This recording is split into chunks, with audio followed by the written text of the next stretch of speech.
Alors ici au Canada, on a choisi de prendre des éléments électroniques pour identifier nos animaux. Ça facilite l'identification, ça facilite aussi la prise de données chez les producteurs et les autres endroits qui se retrouvent les animaux par la suite. Et aussi, ça évite de faire beaucoup d'erreurs dans la saisie des données. À l'exposition de la Royal Winter Fair, on a pris les animaux de l'enquête qui étaient 78, je pense, animaux derrière moi, qui ont été saisis en quelques 10 minutes par le bâton de lecture. Donc, c'est pris sans erreur. C'est très important pour la traçabilité d'avoir les bons numéros au bon endroit. Donc, avec des bâtons de lecture, c'est merveilleux. Ici, je suis en démonstration avec un bâton de lecture. Quand on parle de fermes, d'encans, des places où il y a les volumes plus imposants et plus importants, ben, on a choisi d'y aller avec des panneaux de lecture, ce qui fait que les animaux peuvent être lus de façon plus rapide, plus efficace et toujours sans erreur. On fait déjà la traçabilité complète des produits laitiers. Alors, s'il y a un problème avec un produit laitier, on est capable de tracer jusqu'à la ferme d'origine si c'est nécessaire.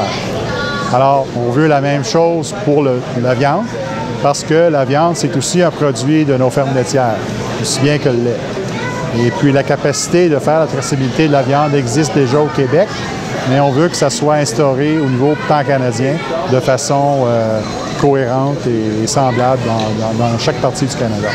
On a certaines parties du pays qui ont été plus rapidement que d'autres, dont on pense à l'Alberta, que ça a déjà 2 ou 3 ans que c'est réglementé, que les choses se font plus rapidement. Le Québec, déjà depuis plus de 10 ans. Donc, on a de part et d'autre dans notre pays des places qui nous apportent des années d'expérience. Présentement, on est à mettre le premier pas de la traçabilité, donc de la naissance de l'animal jusqu'à la mort de l'animal. Évidemment, on veut aller plus loin jusqu'à l'assiette pour les profanes d'acheter localement. Lorsque la traçabilité aura son plein pouvoir, ça deviendra facile même pour le consommateur de tout simplement savoir entre 2 tranches de steak laquelle qui a parcouru le plus de kilomètres pour arriver sur la tablette de son supermarché. Si on veut transporter un animal à un autre lieu, autre que notre ferme, c'est déjà la loi que l'animal porte au moins une boucle d'oreille. Ça implique un peu d'investissement de la part des gouvernements provinciaux pour maintenir un registre des prémices et puis du gouvernement fédéral pour faire le suivi des mouvements.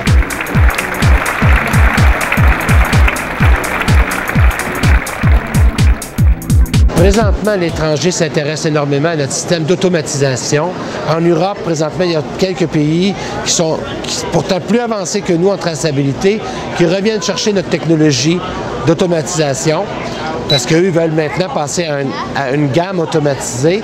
Et plusieurs pays d'Amérique du Sud ont démontré beaucoup d'intérêt envers le système qu'on a construit ici au pays. Je pense au Chili, je pense à l'Argentine, au Brésil, qui sont des pays qui regardent beaucoup à aller le Canada.